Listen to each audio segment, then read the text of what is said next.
just wanted to come on here and wish everybody a happy Monday, a happy start to their week, or whatever you're doing.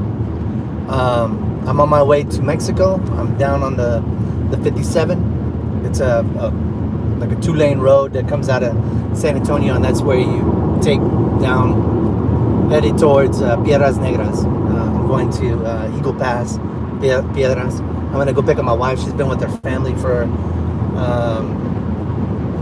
some time now, so I'm on my way down there. Anyway, so I just wanted to come on here and just, since I got the time, I wanted to come on here and just talk more, be more vocal, put more of a face to my channel, because I know I put a lot of shorts out there, a lot of videos. I think we're running up almost on 5,000 videos now. My goal was to hit 5,000 videos by the end of the year. I think I got maybe 300 more to go. It's a crazy goal, but I figured, why not? Let's go for it. If this cuts out, it's because I'm in this 2-lane highway in the middle of wherever. It's like mountains, it's hills. I'll turn the camera around in a little bit, but yeah, it's a beautiful Monday. I was gonna come out earlier. I got up early at about 5 in the morning, but I hate driving this so early in the morning because that's when the deers are out.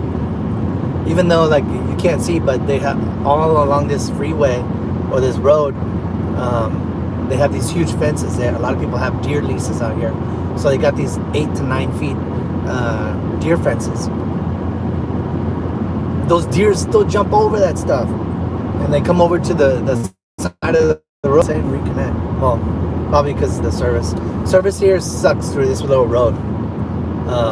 Like I said, it's going towards Eagle Pass. Anyways, I don't know. So we're here driving. I don't like to drive this at night either, because at night it's even scarier. This road, when I was growing up, was really bad. Before they started paving it again and making it really nice, it was all like a dirt road to Mexico, all the way straight through. We used to come down to Mexico during the holidays, mostly during Christmas. Man, this video makes me look fat. I should have raised it up a little bit. Sorry. I ate a big breakfast. Anyways, so we used to drive this road, and during the holidays, you know, everybody's going down to Mexico. They're coming and going. And it would be miles of traffic all the way straight down. And it would take you like hell of a long time to get there. Back then, you know, I'm talking about the 80s, when I was a kid, we didn't have like the fast cars we got now, you know, like this, when I'm going like 80. Some people are shooting by me at like 90. Back then we had like a 72 Cutlass Oldsmobile, 2-door, you know, smoke rising out the back. When I look out the mirror, you know, you'll see this puff of smoke every time you push that gas, and that gas goes through the carburetor. And then we had like a 67, 68 with the big old, I think what they call it, the fastback window, whatever. We would be in the back of there. Yeah, those are good times. And then, of course, you know, being a kid, you're like, Dad, I gotta go to the bathroom. I gotta go to the bathroom. I gotta go to the bathroom. I used to piss my dad off. It's funny when you come back as an adult and you go to places that... Oh, good morning. Hello. Sorry. I can't see the messages too much, especially when I'm trying to stay focused. So I'm looking this way, so don't worry. I'm not gonna hurt anybody. But anyways, like I was saying, it's nostalgic, you know what I mean? It brings back memories, good memories, bad memories. This one time, me and my dad and it was me and my dad, we hitched a ride with my brother. My brother was coming up from Dallas, and my dad wanted to go to Mexico, and he didn't want to go alone, so I went with him. I try to stay at my dad's side of his hip all the time, you know. Those are some of the best memories that I had when I would go with my father somewhere. Anyways, so he came up, and my older brother, he was the more distant brother of the family. So him and my father, when you put them together, they didn't get along very well. So he put us on the back of the truck, in the truck bed, with the liner on top, and then we had like a little San Marcos blanket, you know, those big thick blankets.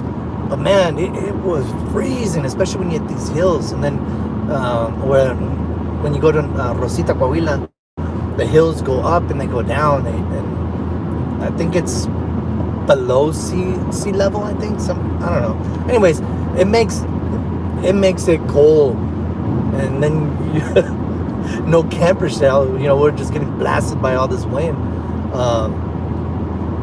And then I look through the windows and I see them drinking coffee and chocolate milk. It was my brother and his wife and his 2 kids at the time.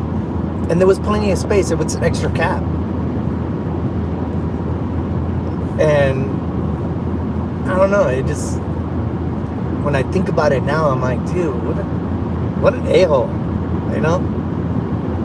You're driving down with the music blasting, having a good time in front, nice and cozy, warm, the heater going, while your dad and your younger brother are freezing back, you know, shivering. I mean, I was shivering and my dad was holding me close. When I think back at it, I remember them being assholes, but then I remember that was the tightest my dad ever held me, you know? Those are some of the kind of the stories I've been thinking about just driving down. They pulled over to this gas station because there's like, on the way on the 57, there's maybe 6 or 7 different little towns, little small ones, you know, because you're out in the boonies. And my brother said, hey, you know what? You want to come in front? And I was, you know, being cold, you're like, yeah. I'm thinking in my head. And then I see my dad just still sitting in the back, and you know, I got kind of like, oh hell no, I'm gonna kick it with my father. So I put the cold aside and stay with my dad and his pride. You know what I mean? I said, no, I'm gonna be with my dad. He's like, but it's cold. You know, he's telling me in Spanish, it's cold. I'm like, yeah, but está papá. What is he gonna do? And how am I gonna feel?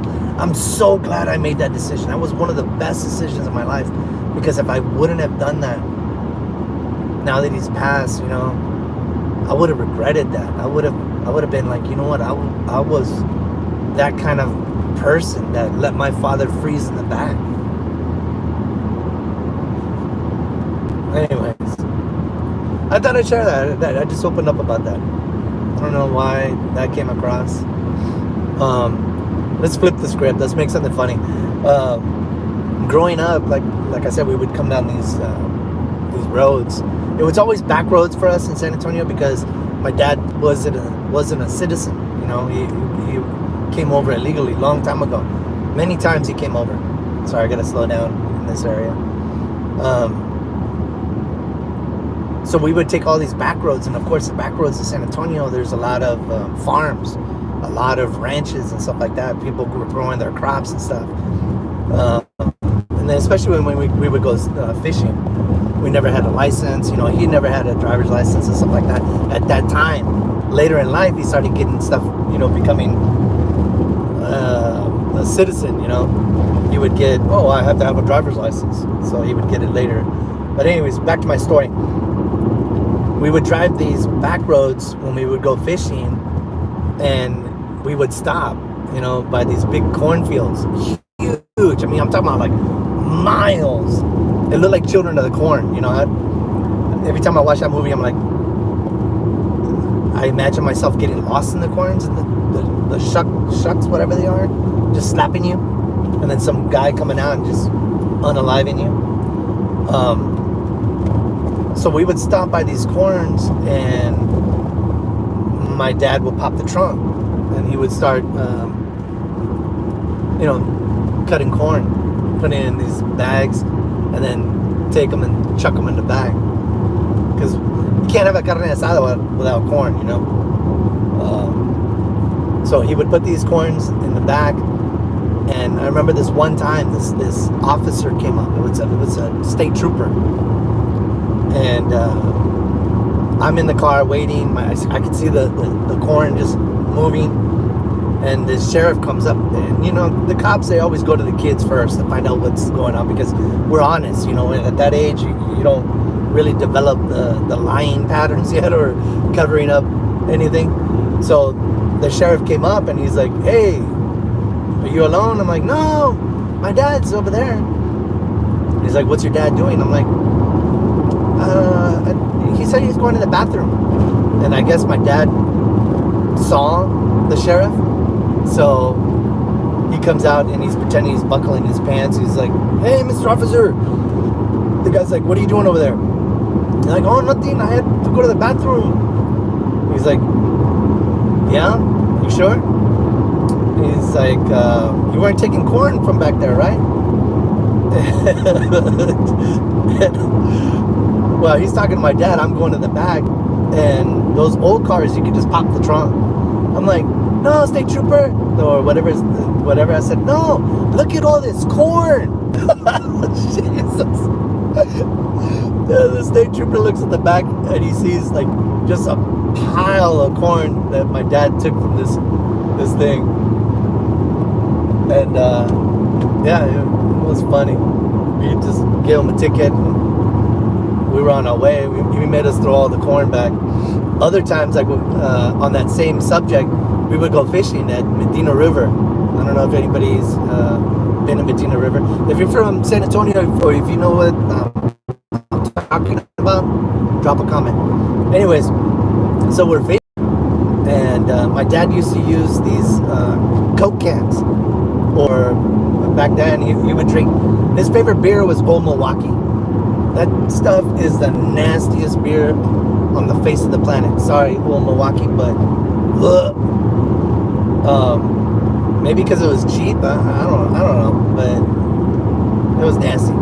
Anyway, so he would get these cans, and before we left the house, he would put fishing wire around the can, and then put a hook and stuff like that. And then we'd get to Medina